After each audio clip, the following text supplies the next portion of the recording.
So I bought one of these Dowel Maker things because when I went to make the dowels for this door the other day, it took me, I had to turn them on the lathe, and I tried making a hand-built one, but it didn't work.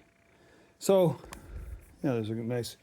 Bought one of these Dowel Maker things. It was like 25 bucks on Amazon. Came in one day. Used it once so far. Pretty good. This is the 8mm hole.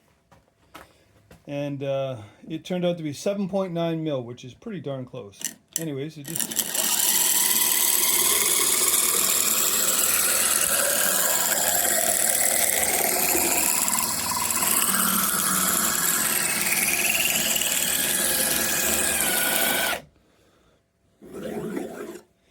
a little spot there that's a bit thinner, maybe. But it takes a little bit of practice, I imagine. I guess you got to have like a nice steady pace. But yeah, for 25 bucks, man, and you can adjust it so that it does different sizes. It does up to 20 mil, which is quite big, What is it, 19 or 17 and 3/4, so that's pretty big.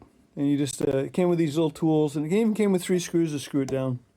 So, yeah, I think it's worth the 25 bucks. I mean, I can make a dowel in like 10 seconds compared to doing it on the lathe. Cool.